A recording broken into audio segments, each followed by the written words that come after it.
I'm Bach. And I'm Bach. And you're Bach. Watch us. Bach. Something like that. We make Bach. Check it out. By this point, you know. Yeah, they know.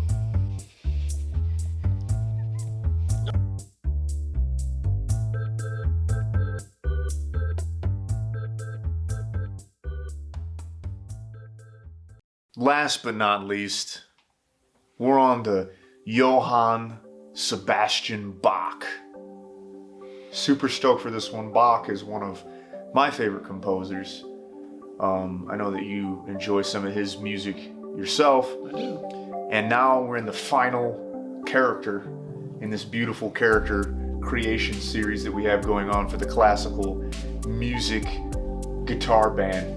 The funny thing is that I don't know if you all have noticed yet, but this is a band of classical musicians rebranded, re-inspired, reinstated into the modern era, so to speak. But if you notice something about their band is that they all play guitar, which we thought would be comical and also fitting. Yeah. It always seems to be the guitar player that writes the music for the band in a rock or metal band, and that's who these guys were. And also, I kind of have a thing that I like to kick around, and it's not just me. This isn't unique to me. A lot of people say this, and you've heard it probably already. But if these classical composers were alive today, they would probably be in metal bands. You can tell by the way they wrote some of their music. But I think that's also because not so much that metal has some kind of, Like transcendent value. Yeah, I think that it's because metal was inspired by these guys, is why these guys would be in the metal band. So it's kind of a full circle type of a deal there. But enough of that. Let's get into the specifics of Bach and the artistic style here. So to recap again, as far as a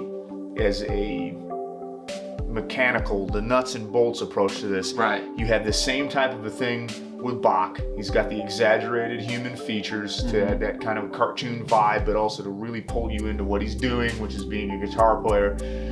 And you have given him a very specific guitar, you've given him a very specific style. The shading was something that you were talking about a little bit with this too. But a lot of that is kind of the same from the past guys, but from the individual characteristics of Bach that set him apart from these other composers that we've recreated. What was it? What was the inspiration here? So obviously, if you look at a picture of all four of these guys, the thing that you're going to notice first is that Bach was a thick boy. Yeah, he was not afraid of the kitchen. So I wanted to obviously give him that sturdier stature, Yeah. And so on giving him that, a couple things just seemed right, and then one of those was just kind of like the jean jacket, or jean vest look. Got that Jack Black vibe. Oh, 100%. And we gave him to go with his hair, because he had the nice like barrister wig also. But I thought, what's a semi-modern way to translate that to a metal musician? So we gave him the Canadian mullet. That's beautiful. It's gorgeous. It's beautiful. We should give me the Canadian mullet. But anyways, no, I like that. Okay, so you got a little thicker. He's got his Canadian mullet. He's got kind of that I'm getting that late 70s kind of a metal vibe. Also, yeah, because also the guitar style that I used for him, and they all have different colors and stuff like that on guitar too. So his is yellow, more like a golden yellow, but has that like Les Paul structure to it. Yes, it does, very much so. Akin to, and well, we're talking about another Aussie guitar player now, Zakk Wylde, and he does some pretty cool things. For instance, like he has Zakk Sabbath, which is him doing Black Sabbath songs, which is something that I wanted to go see that sold out last year, but that was a little bit of disappointing. So you're tapping into that, which is why I was picking up on that. You got that Les Paul looking guitar. I see that with the visuals. I'm hearing that in my head when I think about the music that will be created for him, and pulling that all together. You got him with a bigger frame.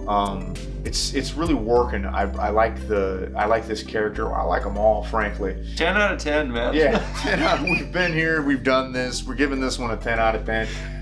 You know the rule. One riff.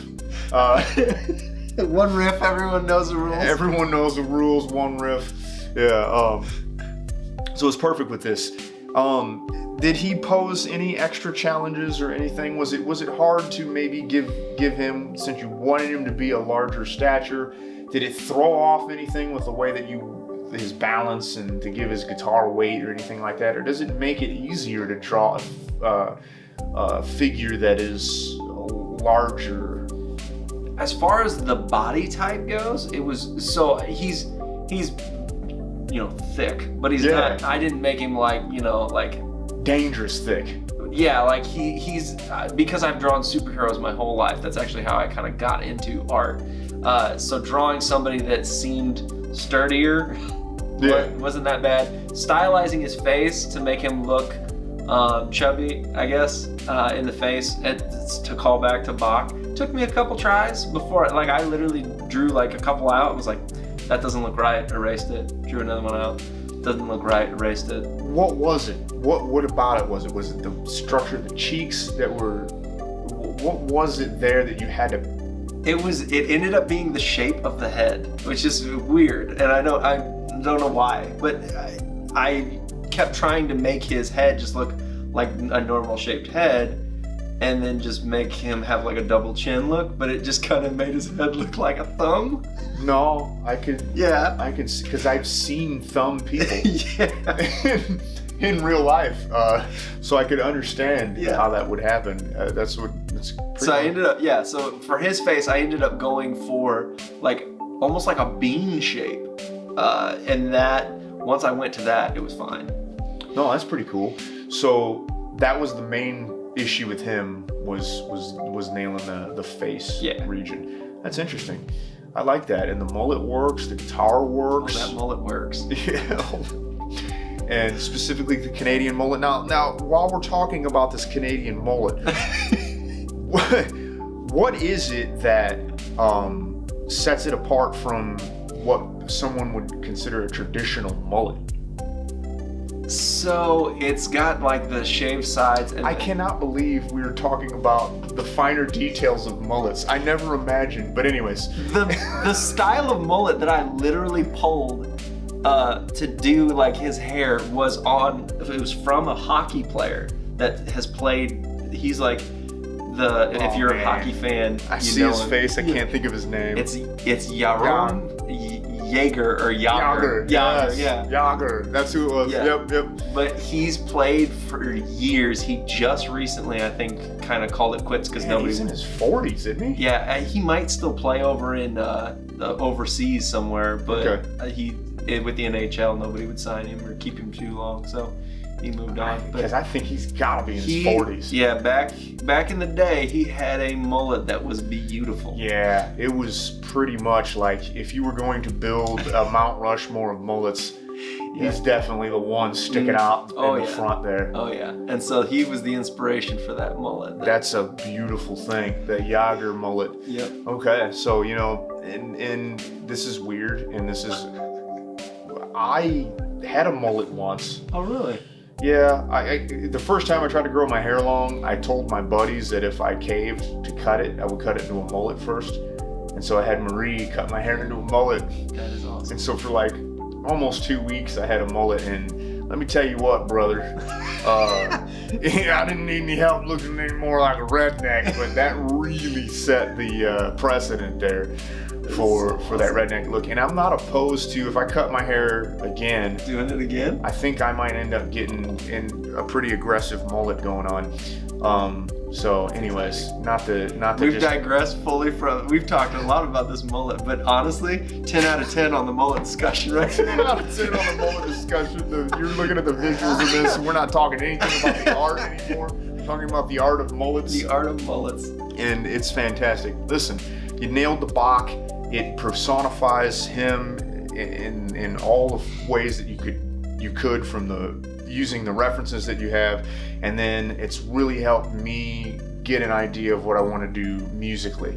what I liked about this was that the visual components, I had in my head as this project was going on what I wanted to do with the music for each one of these composers, because I have the songs picked out, which are, you know, pretty run-of-the-mill popular songs. There's no reason you want to dig deep into their catalog to pull out something obscure for this.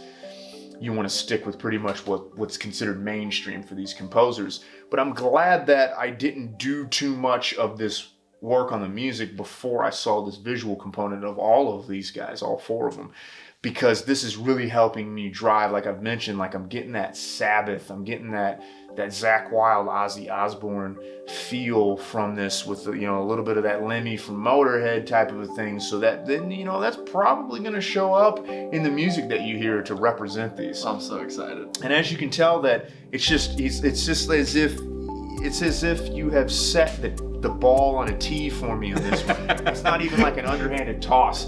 It's like very perfectly. This whole project is very exciting when we started to conceptualize it, because the musical component of it fits so naturally into this that I think this is going to be, at this point in our early and young and blossoming careers, as trying to be some kind of,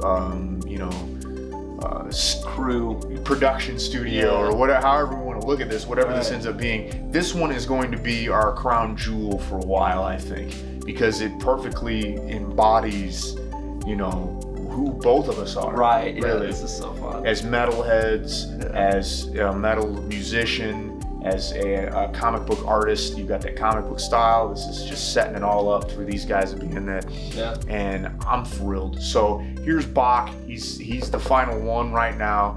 Of course, we're gonna add and build in this world, but hey, enjoy this, because, you know, as it is, the music, it's just gonna come. It's just gonna come on, coming on. Terrible outro.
Did you like it?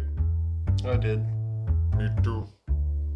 I think we did good. So this is Virtubrosos. There'll be more to come. Just putting a bookmark in it, just like we did to Guy Wolf, just like we did to Kara. But tune in next week, because we're not putting a bookmark in this. There are no brakes on this train. When we designed this, there was no budget for brakes. Tune in next Monday.